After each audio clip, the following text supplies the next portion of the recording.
इनके बाद नातान प्रकट हुए, जो दाऊद के दिनों में नबी थे। जिस प्रकार प्रायश्चित के बलिदान में चर्बी अलग की जाती है, उसी प्रकार दाऊद को इस्राएलियों में से चुना गया था।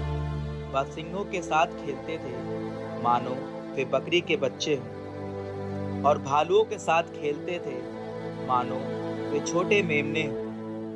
उन्होंने अपनी जवानी में भीमकाय योद्धा को मारा और अपने राष्ट्र का कलंक दूर किया।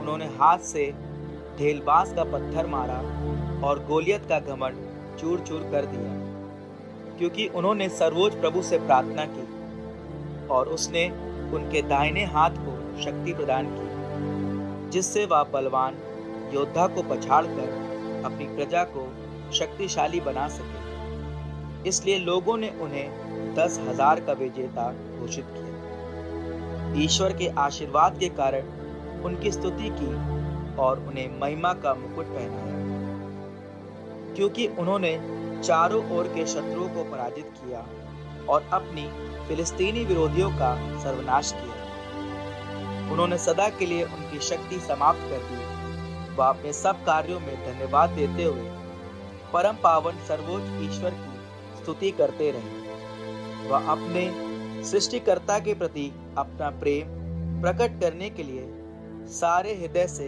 गीत गाया करते थे। उन्होंने गायकों को नियुक्त किया, जिससे वे वेदी के सामने खड़े होकर मधुर गान सुनाए। उन्होंने पर्वों के भव्य समारोह का प्रबंध किया और सदा के लिए पर्व चक्र निर्धारित किया, जिससे प्रभु का मंदिर प्रातः काल से ही उसके पवित्र नाम की स्तुति से गूंज उठे। प्रभु ने उनके पाप क्षमा किए और सदा के लिए उन्हें शक्तिशाली बना दिया। उसने उन्हें राज्याधिकार और इज़राइल का महिमामय सिंहासन प्रदान किया। दाऊद के बाद उनके एक प्रज्ञा संपन्न पुत्र प्रकट हुए, जो अपने पिता के कारण सुरक्षा में जीवन बिता सके। सुलेमान ने शांति के समय राज्य किया।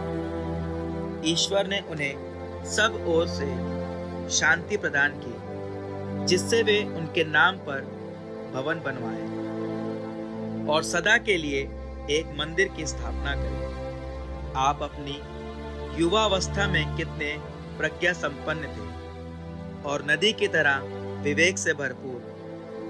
आपकी विद्वत्ता ने पृथ्वी को ढक दिया और उसे रहस्यात्मक सूक्तियों से भर दिया। आपका नाम दूर द्वीपों तक फैल गया और आप अपनी शक्ति के कारण लोकप्रिय थे। सारी पृथ्वी आपके गीतों, सूक्तियों, दृष्टांतों और व्याख्याओं पर मुग्ध थी।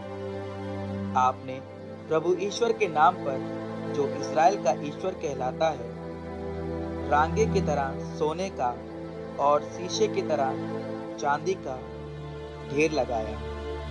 किंतु आपने अपने को स्त्रियों पर अर्पित किया और उन्हें अपने शरीर पर अधिकार दिया। आपने अपने यश पर कलंक लगाया, अपने वंशजों को दूषित किया, अपनी संतति पर क्रोध उत्पन्न किया और उन्होंने अपनी मूर्खता पर शोक मनाया। आपका राज्य 2 भागों में विभाजित किया गया, जिससे एफ्रेम में एक विद्रोही राज्य उत्पन्न हुआ। फिर भी प्रभु ने अपनी दया नहीं भुलाई और अपने शब्दों में एक को भी व्यर्थ नहीं होने दिया। उसने दाऊद के पुत्रों को मिटने नहीं दिया और अपने प्रेम पात्र के वंश का सर्वनाश नहीं किया। उसने याकूब का एक अवशेष